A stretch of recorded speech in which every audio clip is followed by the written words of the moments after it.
everybody. It's Sarah Pai Kai and Jen Kem here, and welcome to a very special live taping that we have of our fireside chats where we have submissions of questions that Jen and I are going to dive in and answer.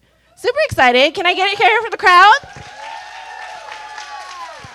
We have some amazing women leaders who we're going to be tagging and putting in the comments below when we share this, but let's dive into the questions. Because we try to keep these, 15 minutes, keep attention spans, all the algorithm jazz. So we're going to dive right in. If your mic works. We even have YouTube experts in the house, so Yes. Let's see how we do. Okay, let's see. All right, Jen, so our first question has been submitted by someone who does product manufacturing. And she says, what are some ideas to continue to empower leadership team during tough cash times? This is a really good one. Okay, so this is a good one. How many of you worried when you hear this stuff about recessions, right? The economy's changing. You're seeing a slowdown in your business.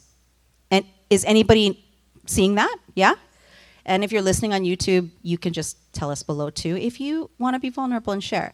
So here's the thing. First of all, a recession. I want you to write this down. The definition of a recession is simply an economic event. Period. It's not different than regular times. And the truth is, we've been in a recession for 4 years and the government just doesn't want to admit it. Okay? So if you are here, that means you're doing at least okay. Do you know what I mean? So first of all, just like Jennifer's group over there, pat yourself on the back because actually you're doing okay. You're not doing perhaps as well as you'd like to be, but you are doing better. Here's the thing. You understand that the media controls the dialogue, yes? Okay. They also control the way the government makes decisions, yes? You guys understand this? This is not conspiracy theory. This is just true, okay? So this is why we need more women leaders having conversations about finance, money, saving, creating, marketing. That's why we need those voices. So to answer, how do you keep team not stressed about the cash flow because they can tell you're stressed out about it? First is acknowledge that this is the noise in the market right now. This is the noise. Instead of trying to avoid it and hustle your heart out and your team watching you and stressed out that they're not going to have a job, because they might not. You're right. You might not make your payroll for the next month. These things happen. But it's about how are you proactively being a leader inside of your company, right?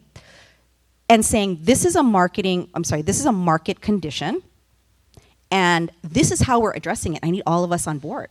Because a lot of times we don't say that. We just go press, push, drive forward, right? Instead of just taking the moment and saying, here's the thing.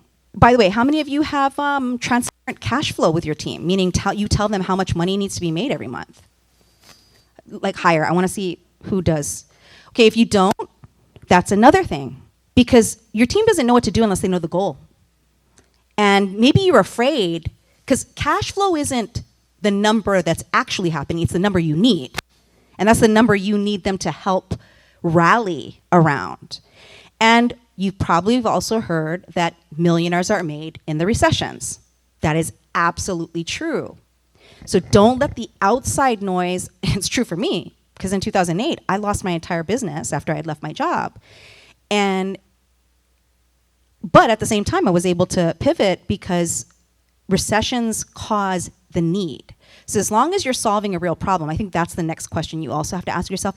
Am I really solving a problem right now? And that's how you can also create more cash injection in any given moment. Don't be ashamed to create cash injection strategies for, let's say, 3 months. So let's say you go, okay, for 3 months, I'm going to do one-on-one consulting. Instead of having shame because it wasn't on your strat plan, and you're like, I was going to scale this year. If there's a recession happening, say, you know what? This is what we're doing for the next 3 months, and tell your team that. And here's why. Instead of them thinking, oh no, here she goes off thing again, and we're doing horrible. That's why she has to jump back into one-on-one. She looks very upset and unhappy about it. Instead of that, going, you know what, guys, I'm going to rally, and what I need your help on is don't lose momentum under this thing that we want to scale. Let's all make that commitment. Does that make sense? We do that even when we were sharing our 2024 thing. Like, you notice we had the dialogue about like, I want us to scale the $5,000 product. And she's like, we need to sell more high ticket. And we figured out how to do that and not lose cash. And if anybody is wondering, are people buying high ticket still? 1,000,000%. And if they're not buying it from you, they're buying it from a man who's better at marketing than you. So get better at it. Mic drop. Don't actually drop it.